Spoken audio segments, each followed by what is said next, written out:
Assalamu alaikum, everybody, and welcome to another episode of Candid Convos. I am Nadia Mansour.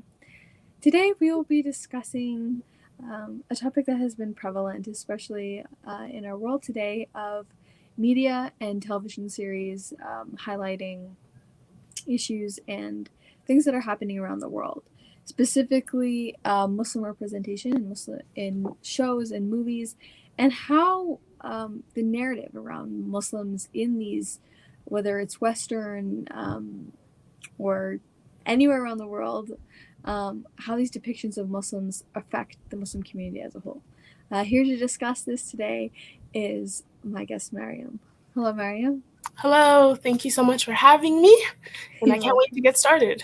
Yeah, there's a lot to discuss here, a lot There to is. unpackage. So first of all, what is something that, just hearing this topic that you have witnessed personally to do with this topic? Have you seen something, heard something that's kind of been like, it's a little concerning? Yes. Okay, so there was this one show called Bodyguard, and in the beginning of the show, you have a Muslim woman who is in a train, I think it was, and she has a bomb attached to her, and we see it as if she's being forced to wear it by her husband, because that image of an oppressive Muslim is so prevalent in all these shows and movies, sadly. Yeah, and then later on in the story, we realize that she's actually the mastermind behind all these attacks, and we just see the same repetitive image of Muslims being either oppressed or being the terrorist. And I just wish we were shown as more complex, and how we don't just have this one story. Like we might, because on the news, we see this one narrative and that's all we see, when there's a lot more to that, we're people too, and we have our likes and our dislikes and things that we enjoy doing and things that impact us and affect us. And these depictions of us in the media and on television badly affect, the youth and just the Muslim community as a whole. I 100% agree. I mean, I remember watching, actually it was a Muslim YouTuber that I follow, and she was talking about the movie, The Cuties. Cuties Netflix movie, and how it's this Muslim girl who grows up in a strict family and then wants to join like this dance group, and then her family doesn't let her, and the whole like breaking free from religion is freedom, that kind of concept. And personally, it definitely, let me repeat that, words are getting mushed up here, but personally it did definitely affect me growing up, where this narrative gets created, because what happens is, in my opinion, it's the worst kind of racism, because it's the kind of racism that people already know who you are and they can't change it. They approach you and they are like, yo, what's up? And they already in their mind have this list of adjectives, attributes. They know your story from beginning to end, based off of what's happening in the world. And this narrative, it exists in all forms of racism, but specifically like when we talk about I guess like Islamophobia and the discrimination of Muslim identity specifically, especially women who wear hijabs. Yes. It's a lot of scrutiny. And I think another problem too with like the hijab wearing is that you only see that a Muslim who's a hijabi, because apparently there's no other type of Muslim, when obviously that's not the case. Wearing a hijab doesn't automatically make you a Muslim, and there are Muslims who aren't hijabis, and that's fine. And if we only see this one depiction, then what are other people supposed to think? And also, you see, when you have a Muslim on a movie or show, the majority of the time they're like from South Asia or the Middle East, when Muslims can be from any background. I was actually looking at this show, I think they did, or documentary, where they had this white lady come in and live with Muslims, and they gave her brown makeup so that she could be Muslim and fit in with them. And I'm like, first off, why are we doing brown face in the first place? Like, there's, that's a whole nother topic. There's a whole nother issue to It's a tackle. whole nother, yes. But also, being brown isn't the aren't South Asians aren't the only Muslims. You can be white and Muslim, black and Muslim, and if people are only seeing one image of Muslims, then when they see someone like, say, like me, they're like, "Oh, you're Muslim, or do you just wear the hijab for fun?" Which I've gotten like before, and I'm like, "No, I'm actually Muslim," but they've only seen one narrative online, so that's what they believe. And I know it can be hard to have a movie or show and be depicting and be fighting stereotypes and also educating people at the same time while making it entertaining, because that's a lot on someone's plate, but at the same time it's kind of what we need, because we haven't gotten anything for so long. So now that we are getting something, it has to be done properly, or it's just gonna negatively impact us. So. I completely agree. So I guess based off of that, I mean, we can both kind of agree that women definitely have more of the burden when it comes to this issue because of the hijab, right? I mean, there could be Muslim depictions of Muslim men, but the narrative on men is so much different because a hijab, especially in Western society, symbolizes oppression, restrictiveness, less freedom. Even personally, I went through a period of my life where I stopped wearing my hijab because literally of that narrative. I was like people, and this is a lot of my own personal, I guess, anxiety and interpretation, because I lived both sides of the scale. Like, I lived a life without hijab, and I saw how people treated me, and I saw how people interacted with me. Likewise, wearing my hijab again, and even in the past, like, it's so different. It really is. It's so completely different. And one thing that always stood out to me was that one thing that bothered me, I guess, the most wearing it again was because I had heard all these narratives. I had heard what people actually think. When I took off my hijab, I had people tell me, like, literally to my face, like, you look so much prettier without it, or you looked scary before, you looked unapproachable before, and all these narratives and like these shows that continue to depict Muslim women as oppressed and as people who are violent and extreme. It's very harmful, and it definitely and just media in general has come to impact my own life in that way, where I was afraid to wear hijab again because literally of that reason. I was like, they're probably going to think I have an accent when I talk. They're probably going to think that I'm not educated enough, right? Because I'm just like a housewife, like I'm just like some woman at home with like 5 kids. Because you don't really know my age, right? I mean, I probably don't look super old, but at the same time, like, you never know, right? And so, like I said before, it's like this mindset that like you can't erase from people, and that these movies and shows and media are depicting us continuously in this way, and that is the only time that they experience us, right? Because they're not going to come up and talk to us and approach us. True. Right? So it makes it like a million times more harmful. Yeah, I know. And also, like what you're saying about like with the hijab and how they automatically assume that you are oppressed, and then with all the movies and shows, there's always like that white savior who comes in and saves the Muslim and helps them, realize after they take off their hijab, of course, they realize that they've been oppressed this whole time, and they're finally free from their family, from their religion, and all of what they, I guess, thought was true their whole life. And it's like, why? Why is that the image that we're giving youth, and not even just Muslim youth, but just youth in general? Because they're automatically going to see someone with a hijab, and like you're saying, they're going to make assumptions. They're going to have their story written out for them, and they're going to be, okay, this person needs help, this person is being harmed, or this person is a harm to us. Yeah, especially the harm to us part. Yeah, like we're the enemy. Yep. We're the enemy. Yeah, for sure. How do you think that, I mean, obviously we're speaking a bit kind of like individual, but as a community as a whole, the Muslim community, how do you feel like this portrayal affects us?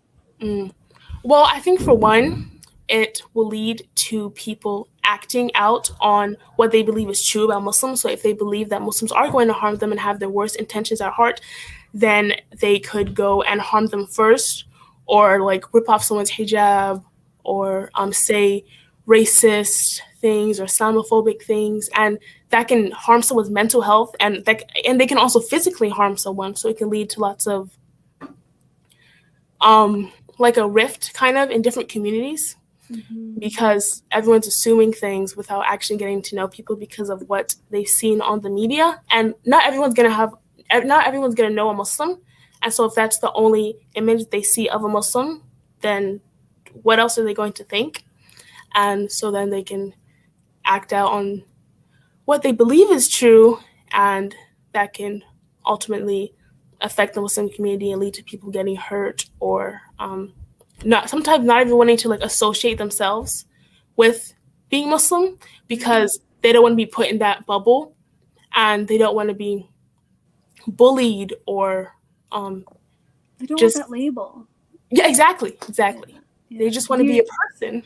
So in that sense, do you feel like youth in particular have it so much harder because we are growing up in this world that our parents just don't know just how bad it is, just how toxic these stereotypes can become, and also just how toxic they are on social media, right? Yeah. Like, That's a big one. so, you being a youth yourself, I mean, have you had this discussion with your friends before? Have you talked about this sort of thing and been like, how does this affect you? How does this change your own Muslim identity, or does it? Yeah, we have had conversations about this in the past, and how, like I was saying, it can lead you to not want to associate yourself with the group because you don't want to be seen. You don't want to be seen as a bad guy, because you're not, obviously, but everyone assumes that you are. And it can lead to kind of like internal hate, in a sense, because you're getting this one image of what you are, what you're supposed to be, and you're also having this internal fight with yourself because you know that's not true. And so it can just be like a battle with yourself. And it can even lead to sometimes people leaving Islam too, because of how they're being treated. So yeah, I've seen, sadly, that a couple times, people just not being able to deal with all the hate that they're getting, and they just need a break. And so sometimes people just, because it makes sense, because not everyone can. I get what you're saying, because like it's like when I took off my hijab, I was like, okay, my thinking was like, as soon as I take this off, I'm unassociated with this now. Like, I'm not gonna get all this hate. I'm not gonna get all this judgment. I'm not gonna get all this like bullying, because I was like one of the only girls in my school who wore hijab. I was like, okay, this is gonna solve the problem. We're all gonna be happy and dandy. But it wasn't what I wanted. It's what I thought was better for me.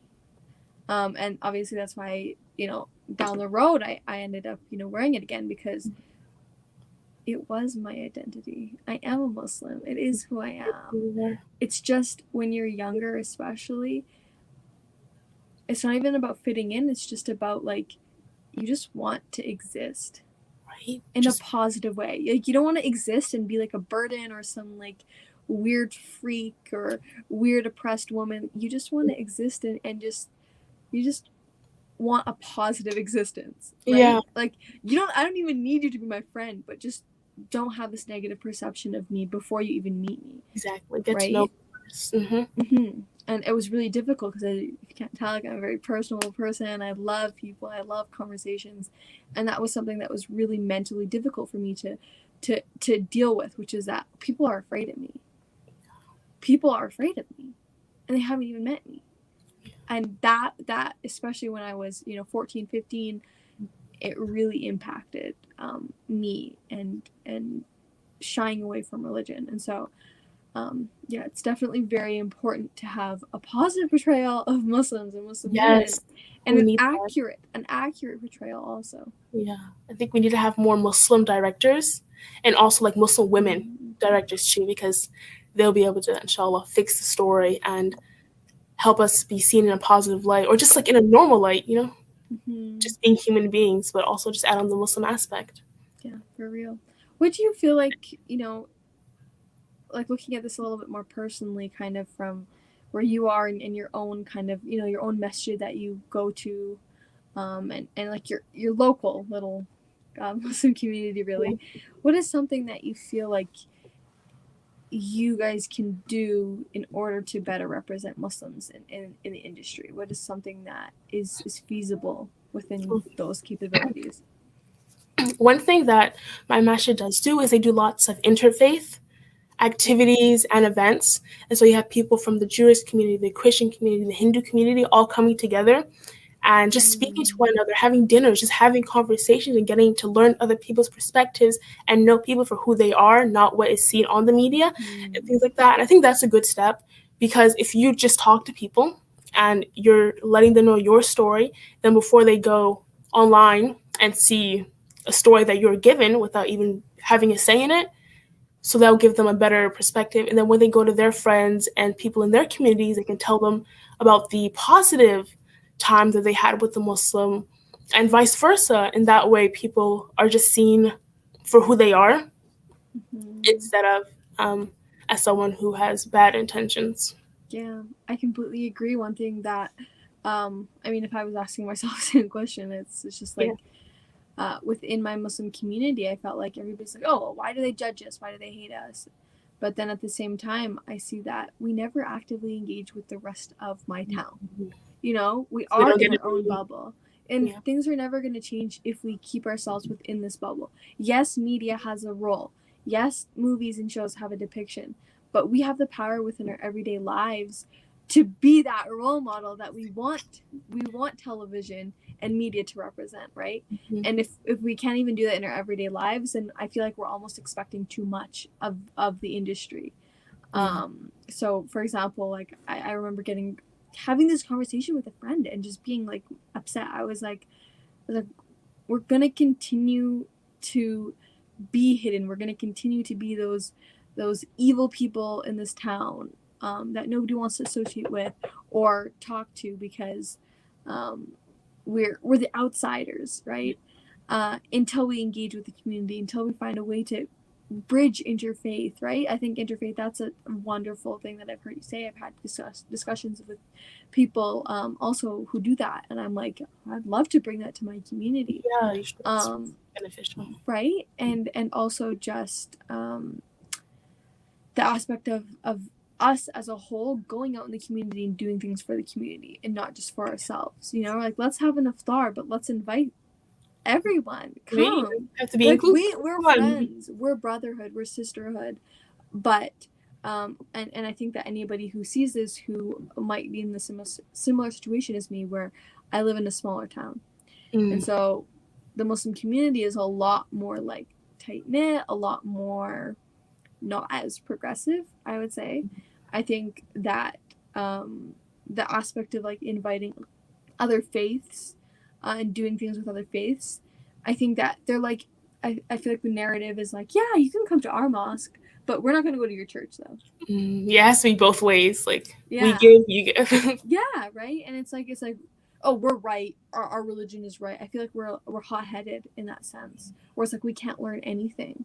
Whereas I completely disagree with that, and I think it actually makes me a better Muslim when I look at other faiths, because I'm able to learn from them also, right? It's not like, in a sense, I say this, which is that all religions are not all, but the religions that believe in one monotheistic or the aspect of God in general, we're all so similar. And really it's so crazy how similar we are. And really the differences for me are just what define. It's like we all believe, but once you differentiate your religion, that's when you differentiate truth, right? Because then you're like really looking at the nitty-gritty. But just in general, I personally follow a Christian accounts on my Instagram, because I feel like some of the quotes and some of the inspiration is so, they go kind of hand in hand. Yeah, they go hand in hand with some of the things that we believe in too. It's like we just actually take a look and listen, we'll learn so much and be like, oh wow, why didn't I do this before? Because there's so much to learn and many conversations to have if we're open to it. Exactly. So really step one for us to change how Muslim representation is in media and